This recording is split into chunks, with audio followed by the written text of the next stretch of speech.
we have Ralph Silberstein, and Ralph has really coordinated a lot of the research and investigation, or looking deeply into the DEIR to see what it says and to kind of think about it carefully and closely in conjunction with a lot of other community members. And so Ralph is here this evening to kind of give us a little overview about what he's found thus far in the study of this environmental impact report. Ralph, go ahead. Thank you. Can you hear me? Yes. Great. Welcome, everybody. And thank you, Paul, for doing that great presentation. I think I learn something every time I read about this. It can be a bit complicated. Next slide. So following over a year's delay from Rice Gold's initial stated release date for the Idaho-Maryland Mine draft environmental impact report, this long anticipated report has been published. And I'd say true to form, Vice CEO Ben Mossman paints an overly rosy picture of the draft DEIR as being a highly favorable report, and amazingly even suggests that the final EIR could be out in June. This is all candy to investors, but how accurate is it? Slide, please.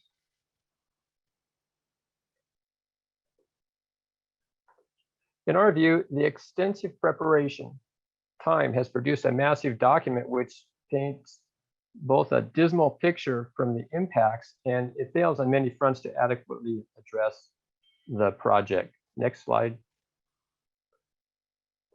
Significant and unavoidable impacts were identified in 3 areas.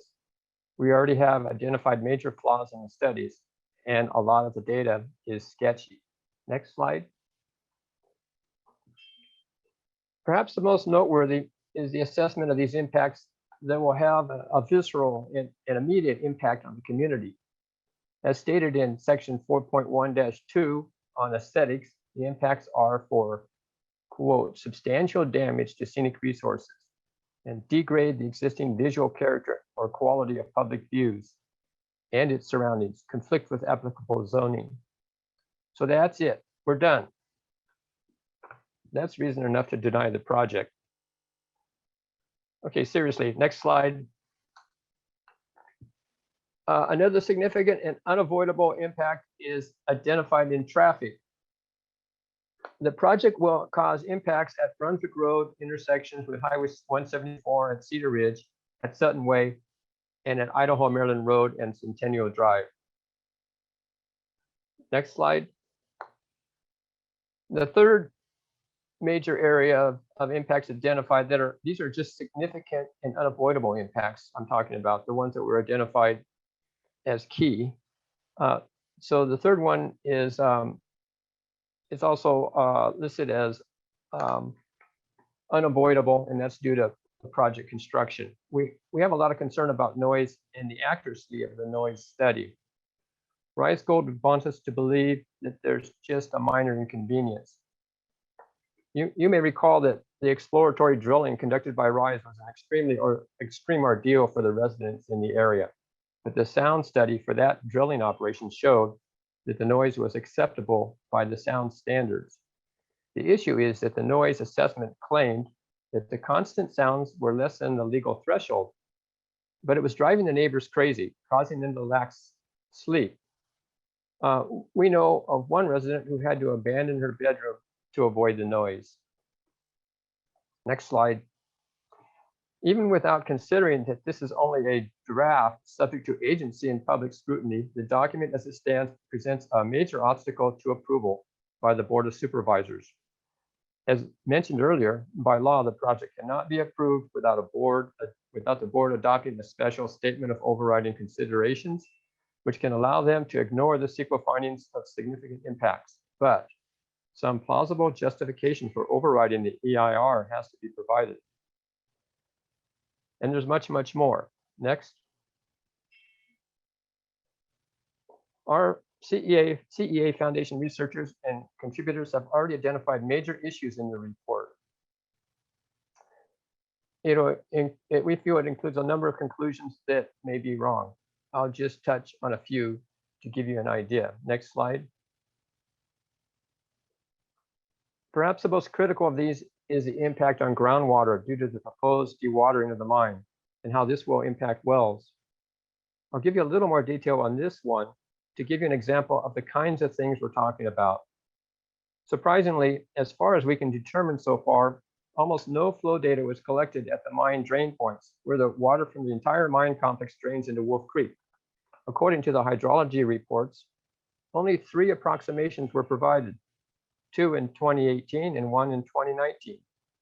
Also included were single observations back in 1994 and in 2007. And not only are their reported values inconsistent, they're completely contradicted by other more precise measurements that were reported in the past that showed outflow rates around 10 times greater. A number of other basic data inputs are either too sparse or of questionable validity. For example, the measurements of variations in water depth at the New Brunswick shaft were used to help establish whether there was a seasonal variation in the amount of groundwater flow into the mine. But upon analysis, it is clear that the data doesn't really support the conclusions. The point is, it's important to realize that these data are critical to establishing the basis for an accurate hydrological model of the groundwater and the rates of flow of that groundwater. Faulty assumptions yield faulty results, and over 300 wells are dependent on getting it right. Next slide.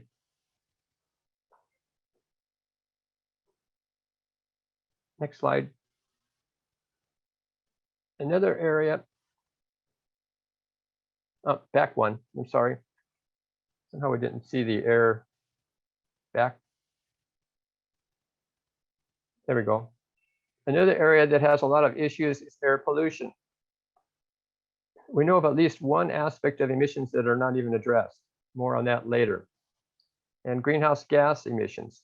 There seemed to be a huge importance by Rise Gold regarding the 10,000 metric tons annual greenhouse gas threshold that is used for CEQA analysis. According to the draft DEIR, the amount of emissions will be more along the lines of 9,000 metric tons per year for most of the project life. This is noted as part of the good facts by Rise Gold. As we know, we are in a climate crisis, and this extraordinary amount of greenhouse gas emissions is absolutely unacceptable. But what is interesting is that the analysis fails to include the embedded emissions from cement manufacturing. Including those emissions adds about 4,000 more tons to the total, putting Rise way over the 10,000 ton threshold for all 80 years of planned operations. But in addition to that, the county has goals under the Energy Action Plan, which would be almost completely undone by the energy consumption of this project. And as stated before, the acceptance of an EIR is a necessary but not sufficient condition of approval of the mine. The county can choose to turn it down for many other reasons. Next.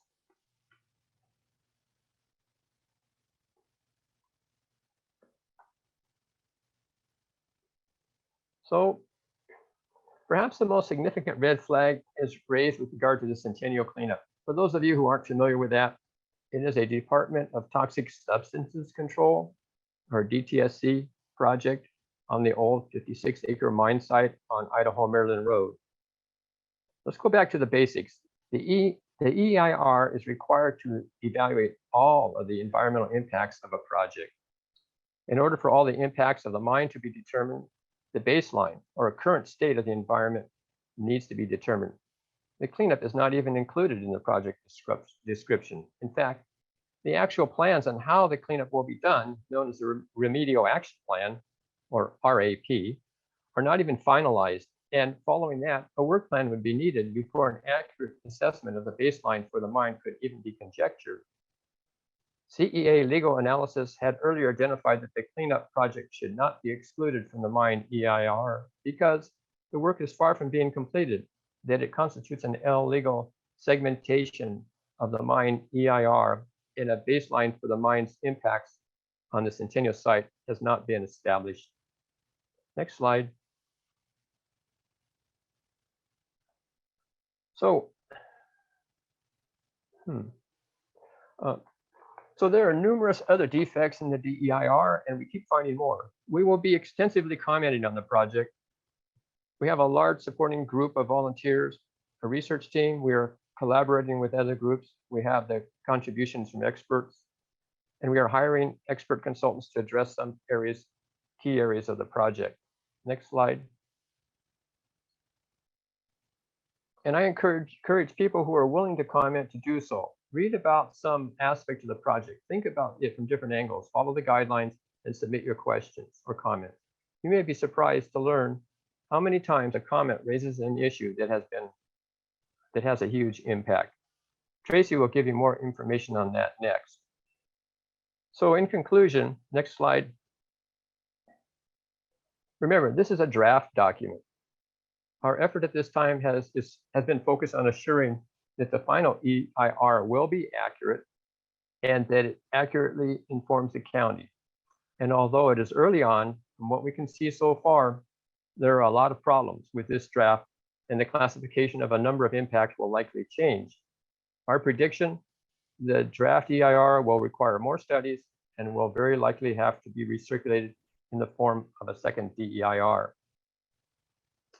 Oh, I need to mention, we want to thank the huge numbers of you who have donated to our fundraising efforts. Because of your support, we have achieved our goal to raise about 2/3 of our costs to pay for the quality experts and legal support that we need to address this project. And for this period now, we just need to close the gap. So your donations are especially appreciated. And please note, we are a volunteer-run organization. We don't have staff. We have one part-time outreach consultant and a lot of dedicated people supporting our efforts with their time and knowledge.